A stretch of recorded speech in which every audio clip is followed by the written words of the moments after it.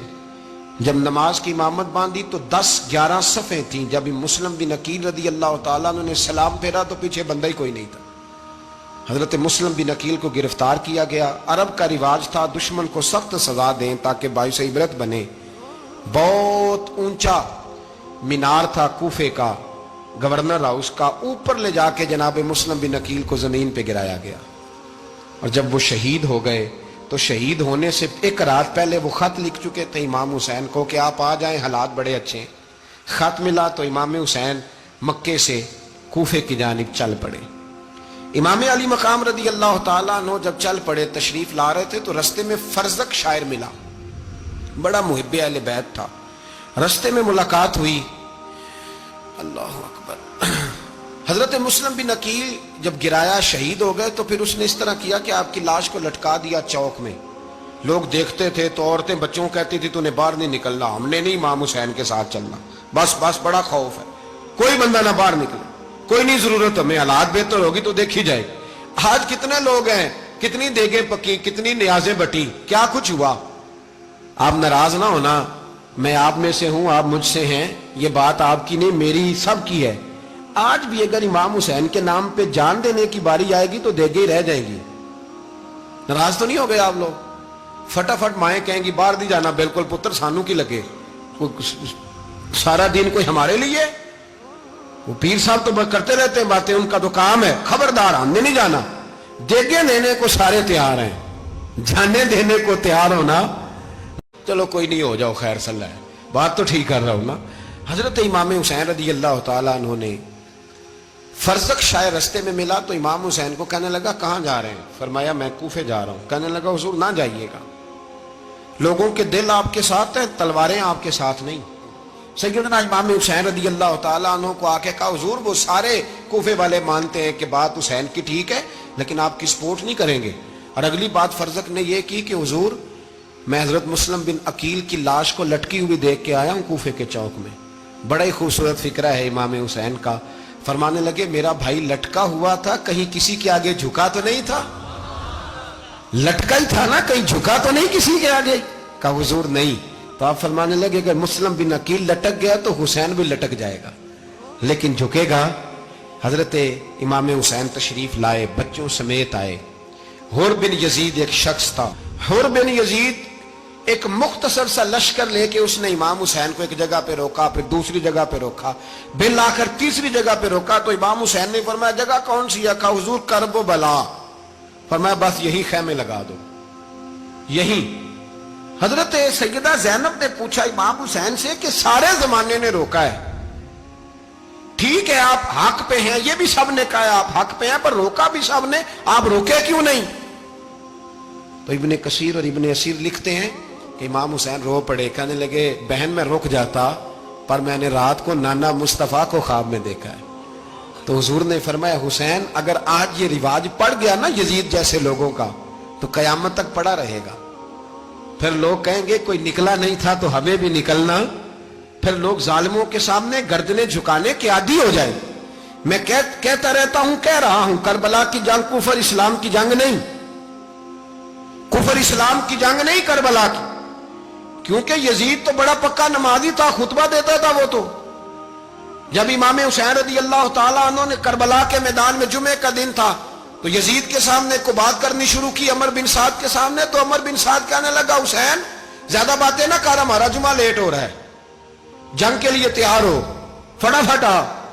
اہل بیت نبوت کو قتل کریں گے اور قتل کے بعد پھر نماز پڑھیں گے اور پھر کہیں گے اللہم صلی علی محمد وعلی آل محمد. اسی نماز میں پھر درود بھی پڑھیں گے.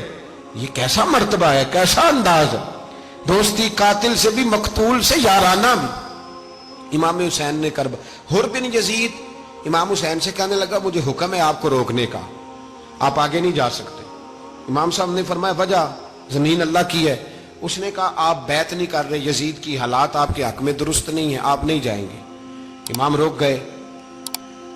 ظہر کی نماز کا وقت ہوا تو حضرت علی اکبر امام حسین کے بڑے صاحبزادے، انہوں نے اذان ظہر پڑھی تو حر بن یزید کے لشکر نے امام حسین کے پیچھے نماز ادا کی۔ کہا بھئی تم مقابلے میں آئے ہو، نماز پیچھے پڑھتے ہو؟ کہا حضور مقابلہ تو تلواروں سے کر رہے ہیں، پر ہمارا دل تو مانتا ہے نا کہ مصطفیٰ کا نواسہ بڑی شان والا ہے۔ حر بن یزید نے 3 نمازیں لشکر سمیت امام حسین کے پیچھے پڑھی ہیں، 3 نمازیں، ظہر اثر اور مغرب۔ پھر امام حسین کے سامنے شرائط پیش کی کہ آپ کو یہاں گھیر لیا گیا ہے، یہاں آپ بیعت کریں گے، یہاں جنگ کریں گے، 2 ہی باتیں۔ امام حسین نے فرمایا نہیں بھائی بیعت تو میں نہیں کرتا، اس کے علاوہ تم جو کہتے ہو میں کرنے کو تیار ہوں۔ اس نے خط لکھا، عبید اللہ ابن زیاد کو ایک بندہ دوڑایا پیچھے، کوفے چند میل پہ کوفہ تھا۔ کہا وہ نہیں مان رہے، کیا کرنا ہے؟ تو حسین ابن علی ہے، میں زیادہ دیر انہیں روک بھی نہیں سکتا۔ انہوں نے پیغام دیا حر بن یزید کو کہ کرنا کچھ بھی نہیں، ان کا پانی بند کر دو، بلیک میل کرو، کھانا پانی نہیں ملے گا، چھوٹے چھوٹے بچے ہیں، خود ہی مان جائیں گے۔ حضرت امام علی مقام کے بارے میں حر کے پاس جب یہ پیغام آیا تو حر کہنے لگا میری طبیعت نہیں مانتی حسین پر پانی بند کروں، دل نہیں مانتا۔ جب یہ لفظ کہے نا دوبارہ تو پھر عبید اللہ ابن زیاد نے عمر بن سعد کو 10,000 آدمی دے کے بھیجا۔ کہا حر بن یزید لچک دکھا رہا ہے حسین کے حق میں۔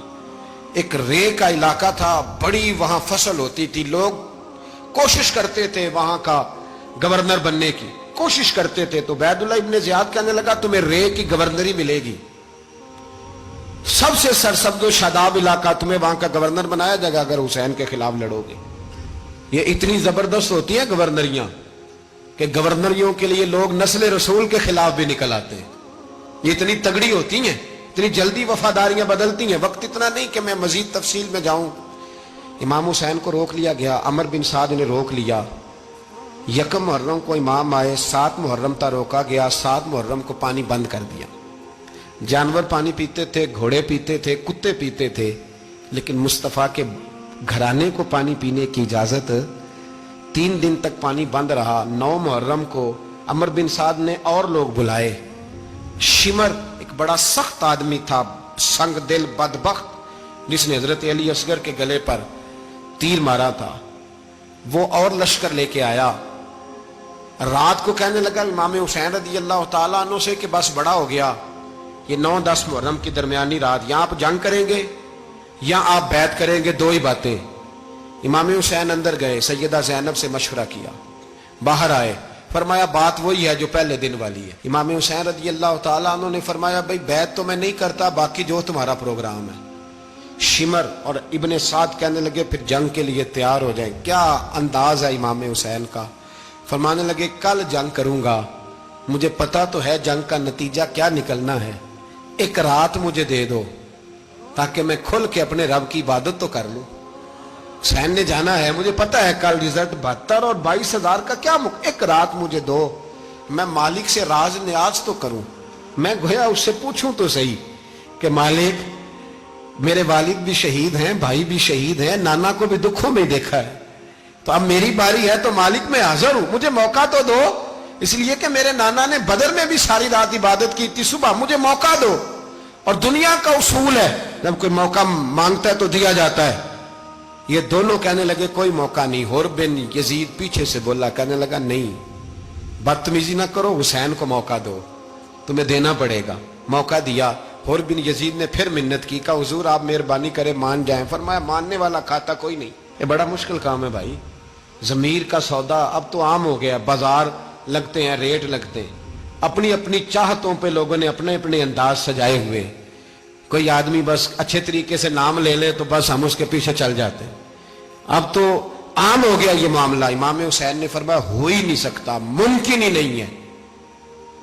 ساری رات عبادت میں گزری، ریاضت میں گزری، تہجد کا وقت ہوا تو گھر والوں کو بلایا، فرمایا دیکھنا تمہاری سی کی آواز نہ باہر آئے، خبردار سی کی آواز نہ آئے۔ اور امام زین العابدین سے فرمایا تو بیمار ہے، تو جہاد نہیں کرے گا، لیکن خیال رکھنا پیچھے۔ اور بڑی قیمتی بات بتا رہا ہوں، ہماری بیویاں کسی کے گھر میت ہو جائے تو 4 دن بخار نہیں اترتا۔ امام علی مقام نے سیدہ زینب سے فرمایا تو بڑی ہے، میری بہن ہے، پیچھے سارے بچے ہیں، جوان ہیں، ان کے حوصلے تیری ذمہ داری ہیں۔ صبح جنگ کا طبل بجنے لگا، فجر کی نماز پڑھی، سورج چڑھا، 10 محرم کا دن، جمعے کا وقت، جناب سیدنا امام حسین رضی اللہ تعالیٰ عنہ نے ریت پر سجدے کیے، لمبے سجدے، لمبی نماز، سورۃ الشمس کی آیات دوسری رکعت میں پڑھی تو سارا کربلا گونجنے لگا۔ کیا انداز تکلم تھا امام علی مقام کا۔ نماز مکمل ہوئی تو حور بن یزید، عمر بن سعد اور شیمر سے کہنے لگے واقعی حسین سے لڑو گے؟ پتہ نہیں کون ہے۔ قل لا اسألکم علیہ اجرا، تم نے نہیں پڑھا؟ الا المودۃ فی القربى، تمہاری آنکھیں بند ہیں۔ الحسن والحسین سید الشباب اہل جنہ، تمہیں نہیں پتا؟ کہنے لگا چپ کر، حکومت نظر آ رہی ہے۔ اور بن یزید کہنے لگا پھر میرا بھی فیصلہ سنو، مجھے حکومت نہیں چاہیے، مجھے جنت چاہیے۔ حکومت نہیں چاہیے۔ امام حسین کی پہلی فتح دیکھیں، اور بن یزید ایڑی لگا کے نا یزید کے لشکر سے نکل کے امام حسین کے لشکر میں شامل ہو گئے، اور پہلا شخص جس نے امام حسین کو روکا، امام حسین کے نام پر پہلا سر بھی اسی شخص نے کٹایا ہے۔ لیکن یزید کی قبر پہ لعنت بھی کوئی نہیں برساتا، اس کا محل تھا بہت بڑا، لیکن جب لوگ کربلا میں امام حسین کو سلام کرنے جاتے ہیں تو قدموں میں حور بن یزید کا مزار بھی بنا ہوا ہے، اس کو بھی سلامی دی جاتی ہے۔ اور اب ہم اکیلا حور بن یزید نہیں کہتے، ہم کہتے ہیں حور بن یزید رضی اللہ تعالی۔ اب ہم اتنی تعظیم کرتے ہیں اس حور کی۔ جناب امام حسین کو میدان میں کھڑا کیا گیا، جہاد کا طبل بجا، پہلے خدام آئے، اور سن لو آج وہ پتہ نہیں بازاری سے لوگ چڑھ گئے اسٹیجوں پہ، بازاری سے، نہ چہرے پہ داڑھی ہے، نہ سر پہ کوئی کپڑا ہے، بازاری لوگ ہیں، بھاگ رہے ہیں، بازو چڑھائے ہوئے ہیں، بٹن کھولے ہوئے ہیں، تماشا بنا دیا۔ سننے والوں کا بھی اللہ ہی حافظ ہے، وہ سٹیج پہ یہ اہل بیت کی شان بیان کرتا ہے، بھاگ کے ادھر جاتا ہے، یہ کوئی طریقہ ہے؟ سننے والوں کا بھی عجیب انداز ہے، ہر بندے کو سننے بیٹھ جاتے ہیں۔ دین مہذب ہے، تہذیب والا ہے، دلائل رکھتا ہے، دین وقار رکھتا ہے، ایسے لوگ اب دین بیان کریں گے؟ حضرت سیدنا امام حسین رضی اللہ تعالیٰ عنہ صبح جب جہاد کا وقت آیا، پتہ ہے کون کون تھے کربلا میں؟ امام حسین کے ساتھ امام حسین کے 4 بھائی تھے کربلا میں۔ کتنے؟ بول کے بتائیں۔ حضرت علی کے 4 بیٹے، عباس بن علی، جن کو حضرت عباس کہا جاتا ہے نا، علمدار، یہ حضرت علی کی دوسری زوجہ میں سے عباس بن علی بھی تھے، اور ابو بکر بن علی بھی تھے، عمر بن علی بھی تھے، عثمان بن، یہ حضرت علی کے بچوں کے نام ہیں۔ یہ آپ کے شہزادے امام حسین کے ساتھ شہید ہوئے، ان کا نام صرف اس لیے نہیں لیا جاتا کہ ان کا نام خلفائے ثلاثہ کے نام پہ، حضرت علی نے اپنے یاروں کے نام پہ رکھا ہے، تو تم نے کربلا کے میدان سے خارج کر دیا۔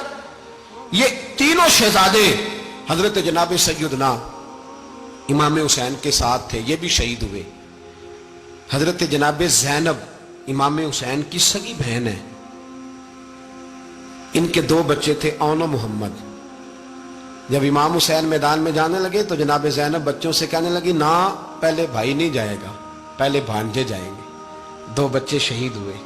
حضرت قاسم بن حسن امام حسن کے بیٹے تھے، وہ جب میدان میں جانے لگے تو امام حسین نے کہا نہیں بھائی تو نہیں جائے گا، تو میرے بھائی کی نشانی ہے، میں جاؤں گا۔ تو حضرت قاسم بن حسن نے ایک تعویذ کھول کے دیا کہ ابا جی میرے والد نے کہا تھا جب بڑی مشکل آ جائے تو تعویذ کھول کے دیکھنا، تو آج بڑی مشکل آئی ہے تو میں نے تعویذ کھولا ہے، تو یہ دیکھیں کیا لکھا ہے، یہ تو رکا ہے، تعویذ ہے ہی نہیں۔ جب کھول کے دیکھا تو اس پہ لکھا تھا قاسم اگر حسین پہ کوئی خارج کر دیا۔ یہ تینوں شہزادے حضرت جناب سیدنا امام حسین کے ساتھ تھے، یہ بھی شہید ہوئے۔ حضرت جناب زینب امام حسین کی سگی بہن ہے، ان کے 2 بچے تھے، اون و محمد۔ جب امام حسین میدان میں جانے لگے تو جناب زینب بچوں سے کہنے لگی نہ، پہلے بھائی نہیں جائے گا، پہلے بھانجے جائیں گے۔ 2 بچے شہید ہوئے۔ حضرت قاسم بن حسن امام حسن کے بیٹے تھے، وہ جب میدان میں جانے لگے تو امام حسین نے کہا نہیں بھائی تو نہیں جائے گا، تو میرے بھائی کی نشانی ہے، میں جاؤں گا. تو حضرت قاسم بن حسن نے ایک تعویذ کھول کے دیا کہ ابا جی میرے والد نے کہا تھا جب بڑی مشکل آ جائے تو تعویذ کھول کے دیکھنا. تو آج بڑی مشکل آئی ہے تو میں نے تعویذ کھولا ہے, تو یہ دیکھیں کیا لکھا ہے.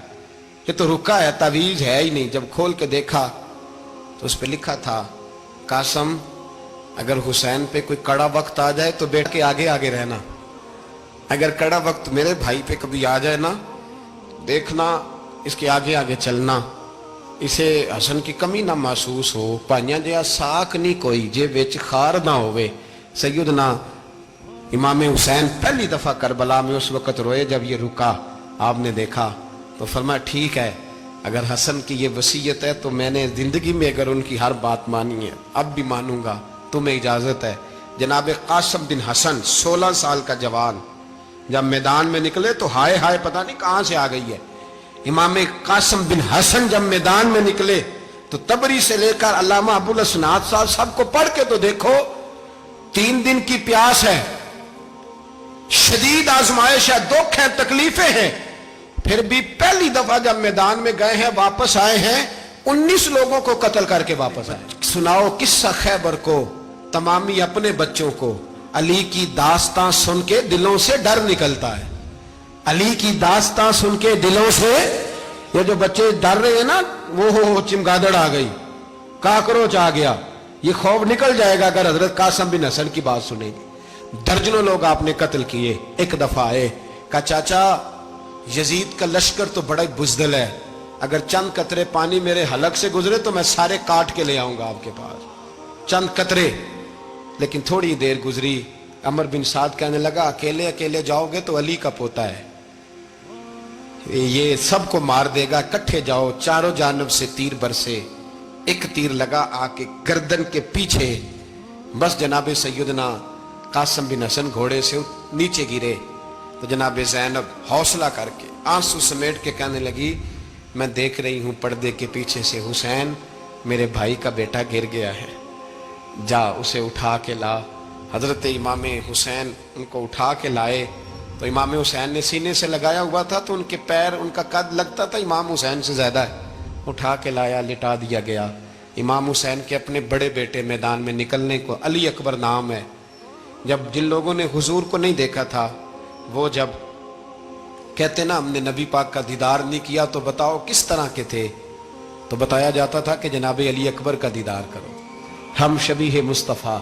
اور جب وہ گلیوں میں نکلتے تھے تو عورتیں چھتوں پہ چڑھ جاتی. جناب علی اکبر رضی اللہ تعالیٰ عنہ تلوار لے کے میدان میں نکلے, جوان بیٹے دینے بڑے مشکل. او یارو رٹا کیا ہے یہ تو بتاؤ, کہ ظالم آدمی حکمران یار یہ رٹا ہے, ایک ظالم کا رستہ روکنا ہے, اس رٹے کے لیے ہم شبیہ مصطفیٰ. جناب سیدنا امام علی اکبر میدان میں نکلے, بڑے لوگ مارے بڑے, پھر ایک تیر ان کے بھی گلے میں لگا, اور جب وہ گرے نا زمین پہ تو حضرت امام حسین دوڑ کے آئے, دوڑ کے, اور جب تشریف لائے تو ان کے گلے سے تیر کھینچا تو ایک جملہ لکھا ہے صاحب تبری نے, اس نے حد کر دی. کہنے لگے تیر کھینچا تو امام حسین کی آنکھوں میں آنسو آئے, کہنے لگے کاش جناب ابراہیم آج میرے سامنے ہوتے تو میں انہیں کہتا کہ آپ نے تو بیٹا ذبح کرتے وقت آنکھوں پہ پٹی باندھی تھی, دیکھو میں کھلی آنکھوں سے بچے ذبح کر رہا ہوں, کھلی آنکھوں. کاش جناب ابراہیم خلیل ہوتے تو انہیں کہتا. جناب علی اکبر بھی شہید ہوئے. حضرت علی اصغر کو تو اچانک اٹھایا تھا امام حسین, باہر نکلے تو گردن پہ تیر لگا تو 6 مہینے کا بچہ وہ بھی شہید ہوا. خون اچھالا آسمان کی طرف تو کہا مولا دیکھ لے میں نے 6 مہینے والا بھی نہیں بچایا, وہ بھی دے دیا ہے. پھر حضرت عباس کو بیٹیوں نے کہا کہ اب نہ, کچھ کہتے ہیں پہلے شہید ہوئے, کچھ نے لکھا بعد میں, کہ اب ہم سے پانی کے بغیر نہیں رہا جاتا. تو جناب عباس پانی کا مشکیزہ لے کے نکلے باہر, ایک ہاتھ کٹا, دوسرے پہ مشکیزہ وہ بھی کٹا, پھر پانی تو بھر لیا تھا لا نہ سکے, پھر گردن کٹی تو شہید ہوئے. بچوں کی بھی شہادت ہوئی, پر جب ان کا لاشا اٹھایا تو امام حسین کہنے لگے مولا اب نہ حسین کی کمر کمزور ہو گئی ہے, اب کمزور ہو, اور بھائی ایک میت ہو جائے تو 4-5 دن تو پوری آنکھیں نہیں کھلتی, کیسا جری خاندان ہے.